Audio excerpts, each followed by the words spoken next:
जम्मू कश्मीर के कुलगाम में आतंकियों ने एक बार फिर गैर कश्मीरी मजदूरों को निशाना बनाया। आतंकियों ने कुलगाम के वनपो इलाके में बिहार के अररिया के रहने वाले 3 मजदूर राजा ऋषिदेव, जोगिंदर ऋषिदेव और चुनचुन ऋषिदेव को गोली मार दी, जिसमें 2 मजदूर राजा और जोगिंदर ऋषिदेव की मौत हो गई, जबकि चुनचुन की हालत गंभीर बनी हुई है। कायर बुज़दिल आतंकियों ने पिछले 24 घंटे में 4 गैर कश्मीरी लोगों को निशाना बनाया और इस महीने अब तक 11 लोगों की हत्या की वारदात को ये आतंकी अंजाम दे चुके हैं। हालांकि हमारे जवान लगातार आतंकियों को मुंह तोड़ जवाब दे रहे हैं। अब तक कई आतंकियों का खात्मा हो चुका है, कई टॉप कमांडर्स भी मार गिराए जा चुके हैं, लेकिन आतंकियों के अंदर वो दहशत है कि वो अपने अंत को करीब देख रहे हैं और यही वजह है कि घाटी में अमन शांति में खलल डालने के लिए अपनी बौखलाहट, अपनी बुज़दिली के जरिए ये आतंकी निकाल रहे हैं। साथ ही साथ टारगेट किलिंग को अंजाम ये दे रहे हैं, जो वहां पर मजदूर हैं उनको निशाना बना रहे हैं। हालांकि आतंक पर जो ये प्रचंड प्रहार है हमारे जवानों के जरिए, सुरक्षा बल के जरिए लगातार जारी है। ये आतंकियों की वो कायराना हरकत है जिसके लिए उनकी ये पहचान है, क्योंकि वो सीधे या सामने वार नहीं करते, बल्कि सोची समझी साजिश के तहत पीछे से वार करते हैं। 16 अक्टूबर और 17 अक्टूबर की ये तस्वीर। 16 अक्टूबर को भी 2 मजदूरों को इन्होंने गोली मारी और 17 अक्टूबर को भी 2 मजदूरों की गोली मारकर हत्या कर दी गई, जबकि एक का इलाज जारी है, उसकी हालत गंभीर बताई जा रही है। और जम्मू कश्मीर में पाकिस्तान परस्त आतंकियों की कायराना हरकत से पूरे देश में उबाल है। इसी कड़ी में जम्मू शहर में शिवसेना के कार्यकर्ताओं ने पाकिस्तान के खिलाफ देखिए किस तरह से जमकर प्रदर्शन किया। नारेबाजी यहां पर पाकिस्तान के खिलाफ की गई। इस दौरान शिवसेना के कार्यकर्ताओं ने पाकिस्तानी प्रधानमंत्री इमरान खान के खिलाफ नारे लगाए। इसी तरह पुंछ में बीजेपी के कार्यकर्ताओं ने सड़क पर उतरकर पाकिस्तान के खिलाफ विरोध प्रदर्शन किया। ये 2 तस्वीर इस वक्त आपके सामने, जम्मू और पुंछ की तस्वीर देखिए किस तरह से पाकिस्तान के खिलाफ एक बार फिर से गुस्सा फूट पड़ा है।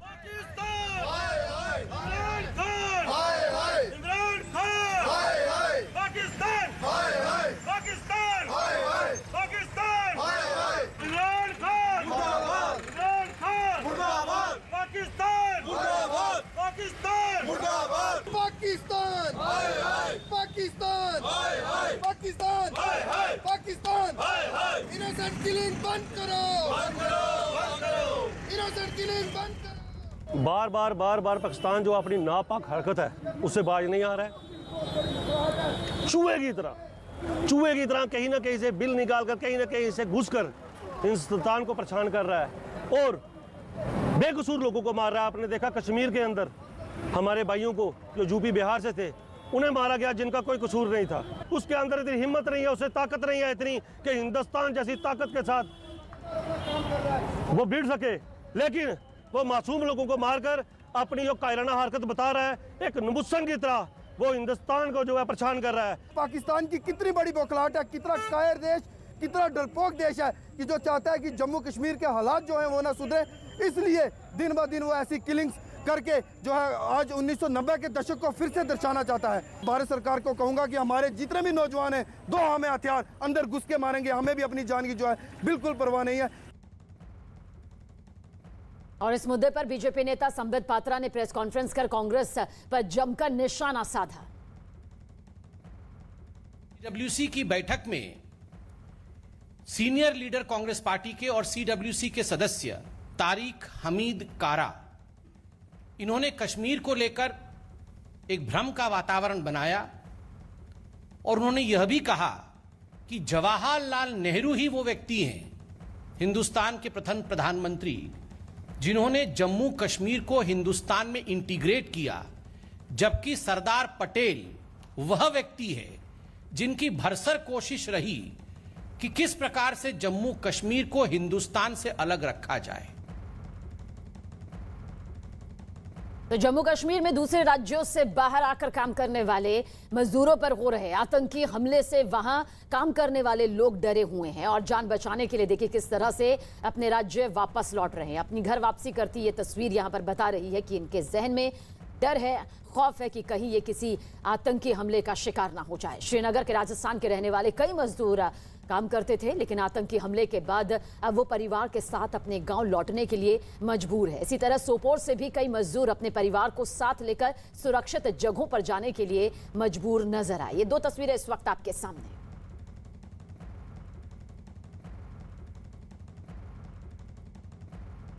मैं बंगाल में रहने वाला हूँ, मालदा जिला में।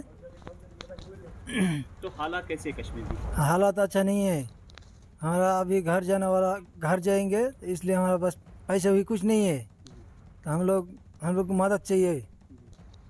हमारा घर में जो है ना, हमारा पूरा रो रहा है, इसलिए ऑपरेशन हो गया, इसलिए हम लोग घर जाएगा। कश्मीर का हालात बहुत ख़राब है, ठीक नहीं है, इसलिए थाना पे लेके गया हिफाजत के लिए। इसलिए हम गांव निकलने वाला है। ऐसा हालात देख के ठीक नहीं है हालात इस साल, इसलिए इस साल हालात कभी नहीं देखा हम। सुरक्षित रखने के लिए जमा कर रहा है सब गवर्नमेंट ने, इसलिए यहाँ पर बोला। रात को खबर आया 10 बजे, उधर आया है डीएसपी साहब और बोले कि वो गवर्नमेंट के जितने बाहरी आदमी हैं उतने को रूम मालिक बोला कि जितने बाहरी आदमी हैं वो सब अपने अपने कम्बल लो और चल जाओ वहाँ पर फौजी कैंप। और जम्मू कश्मीर में जिन दो मजदूरों को आतंकियों ने निशाना बनाया वो बिहार के अररिया के रहने वाले हैं। हत्या की खबर मिलते ही उनके घर में मातम पसर गया। घर वालों का रो रो कर बुरा हाल है। बेसुध यहाँ पर परिवार के सदस्य नजर आए। ये दो तस्वीर इस वक्त आपके सामने मौजूद है। घर वालों पर दुखों का पहाड़ टूट पड़ा जैसे ही उन्हें अपने परिवार के सदस्य के जाने की खबर मिली कि वो आतंकी वारदात का शिकार हुए हैं, आतंकियों ने उनकी हत्या को अंजाम दिया है। उसके बाद घर में मातम पसर गया, सभी का रो रो कर बुरा हाल हो गया। और अब सुरक्षा बलों के जवान लगातार आतंकियों के खात्मे में जुट गए हैं, क्योंकि पूरा देश यही चाहता है कि हर बलिदान का बदला यहां पर आतंकियों को मौत के घाट उतार कर लिया जाए। और जम्मू कश्मीर के पुंछ में एक बार फिर सुरक्षा बल और आतंकियों के बीच मुठभेड़ शुरू हो गई है। पुंछ में आतंकियों के साथ मुठभेड़ का आज 8वां दिन है। सुरक्षा बल के जवानों ने पूरे इलाके को घेर लिया है और आतंकियों की तलाश में वहां सर्च ऑपरेशन बड़े स्तर पर जारी है। पिछले 8 दिनों में आतंकियों के साथ चल रही मुठभेड़ में अब तक हमारे 9 जवान शहीद हो चुके हैं। हालांकि इस पूरे इलाके को घेर लिया गया है, सर्च ऑपरेशन चलाया जा रहा है। घना जंगल है, घोप अंधेरा है, जिसका फायदा आतंकी उठाते रहे हैं, लेकिन इस बार ना उठा पाए। जवानों की पूरी कोशिश जारी।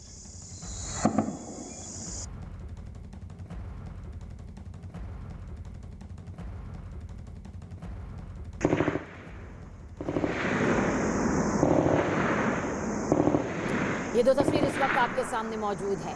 गोलियों की ताबड़तोड़ आवाज इस वक्त आप सुन रहे हैं। ये एनकाउंटर जारी है, मुठभेड़ जारी है, जो कि हमारी सुरक्षा बलों और आतंकियों के बीच में 8 दिन से चल रहा है। बीच में कुछ वक्त के लिए जरूर मुठभेड़ रुक जाती है, लेकिन फिर से फायरिंग की आवाज सुनाई देती है, क्योंकि आतंकी यहाँ से भागना चाहते हैं, फरार होना चाहते हैं। लेकिन देखिए किस तरह से जवानों की मुस्तैदी चप्पे चप्पे पर नजर आ रही है। 8 दिनों से ये मुठभेड़ जारी है, जिसकी तस्वीर इस वक्त आपके सामने मौजूद है। कोई भी आतंकी यहाँ से बचने ना पाए, बस यही मकसद सरहद पर तैनात इन जवानों के जज्बे में नजर आता है। दिन रात ये पैनी निगाह से आतंकियों की एक एक मूवमेंट पर अपनी नजर बनाए हुए है, ताकि कोई भी आतंकी किसी भी कीमत पर भागने ना पाए। आतंकियों के साथ एक बार फिर मुठभेड़ शुरू हो चुकी है।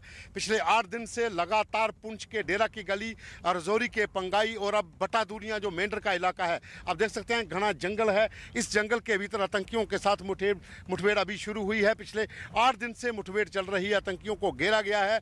जब आतंकियों ने पहले दिन पिछले सोमवार को डेरा की गली में भारतीय सेना की टीम पर हमला करके वो आतंकी छिप गए थे। 5 जवान तब शहीद हुए थे और उसके बाद जगह बदल बदल कर आतंकी फायर करते जा रहे थे। और अब मेंढर के भटादूरियों में जंगल के भीतर आतंकियों को रोका गया है और वहीं पर उनके साथ रुक रुक कर मुठभेड़ जारी है। कल रात को भी हैवी फायर हुआ था, कल सुबह भी फायरिंग हुई थी और लगातार आतंकी फायर कर रहे हैं, लेकिन अपना अम्युनिशन बचा रहे हैं।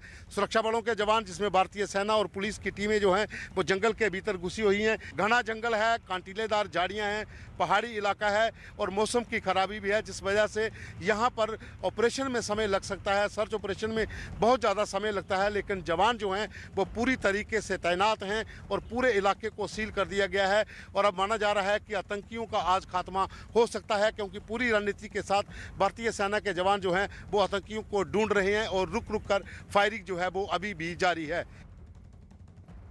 तो पुंछ में 8 दिनों से ये मुठभेड़ जारी है। गोलियों की आवाज भी इस वक्त आप सुन रहे होंगे। सुरक्षा बल के जवान और आतंकियों के बीच में ये एनकाउंटर, ये मुठभेड़ 8 दिन से जारी है। आज 8वां दिन है और किसी भी कीमत पर आतंकी बचने ना पाए, भागने ना पाए, इसकी पूरी तैयारी के साथ सुरक्षा बल का हर जवान इस वक्त उतरा हुआ है। घेरा गया है पूरे इलाके को। घना जो जंगल है वो एक बड़ी चुनौती जरूर है।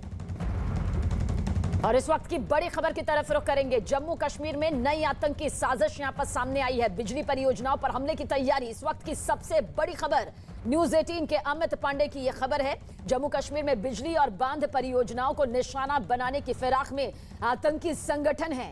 कश्मीर में बिजली परियोजनाओं और बांध से जुड़ी योजनाओं को आतंकी निशाना बनाने की फिराक में है। आतंकियों की इन गतिविधियों के बारे में खुफिया एजेंसीज को अहम इनपुट मिले हैं। आतंकियों ने उरी और आसपास के इलाकों में पावर प्लांट को नुकसान पहुंचाने की योजना पर काम करना शुरू कर दिया है। इस बारे में सुरक्षा एजेंसीज ने जम्मू और कश्मीर में अलर्ट भी जारी किया है। खुफिया एजेंसी सूत्रों के मुताबिक सिर्फ इन्हीं मंसूबों को अंजाम देने के लिए आतंकियों ने खास गुट भी बनाया है। पाकिस्तानी खुफिया एजेंसी ISI की मदद से इस काम के लिए इस गुट को दी गई है खास ट्रेनिंग। इस वक्त की बड़ी खबर आप तक पहुंचा रहे हैं। देखिए, यही आतंकियों के नापाक मंसूबे हैं। घाटी में जो शांति है उसे किस तरह से तहस नहस किया जाए, किस तरह से विकास परियोजनाओं को तहस नहस किया जाए, यही मकसद है। और अमित पांडे हमारे सहयोगी ज्यादा जानकारी के लिए। अमित, कितनी बड़ी साजिश का यहाँ पर खुलासा हुआ है? देखिए, पिछले कुछ समय से जो जानकारी खुफिया एजेंसी को मिली है उसके मुताबिक जो इंफ्रास्ट्रक्चर प्रोजेक्ट है, खासकर बांध परियोजना है, क्योंकि पिछले 1.5 साल में जो पावर प्रोजेक्ट है बड़ी तादाद में जम्मू में भी सामने आए हैं और कश्मीर में भी सामने आए हैं, तो इनको निशाना बनाने की फिराक में है आतंकी। और अहम बात यह है कि पाकिस्तानी खुफिया एजेंसी ISI की सरपरस्ती में खास गुट बनाया गया है और खास ट्रेनिंग दी गई है ऐसे आतंकियों को पावर प्लांट पे हमला करने की। तो बेहद अहम जानकारी मिली है और इस बाबत अलर्ट साउंड किया गया है और खुफिया और सुरक्षा एजेंसियों को अलर्ट जारी किया गया है और उस हिसाब से तैयार भी रहने को कहा गया है।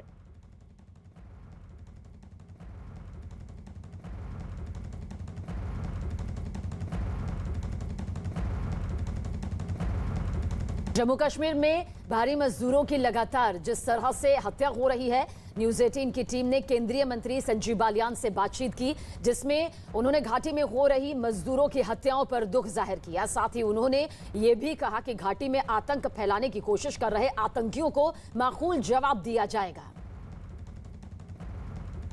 कश्मीर में लगातार प्रवासी श्रमिकों की हत्या की जा रही है। आतंकी लगातार उनको निशाना बना रहे हैं। बिहार और पश्चिमी उत्तर प्रदेश से यह प्रवासी श्रमिक यानी मजदूर ताल्लुक रखते हैं। हमारे साथ केंद्रीय मंत्री संजीव बालियान जी हैं, जो कि पश्चिमी उत्तर प्रदेश से ताल्लुक रखते हैं। कैसे आप देखते हैं इन हत्याओं को?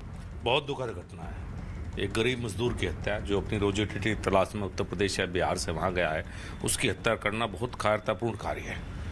इन सबको जवाब दिया जाएगा, इन सब आतंकवादी को भी ऊपर पहुंचाया जाएगा। थोड़ा धैर्य रखें सब लोग वहाँ पे, बस यही बात है जो बाहर से काम करने के लिए, क्योंकि अगर हम वहाँ से छोड़ के आ जाएंगे तो जो आतंकवादियों के मंसूबे हैं वो कामयाब हो जाएंगे। अक्सर हमने देखा कि भारी तादाद में अभी श्रमिकों का मूवमेंट हो रहा है वहाँ पर, कुपवाड़ा में, पुलवामा में, अन्य हिस्सों में, तो क्या सरकार प्रयास कर रही है रीच आउट करने का?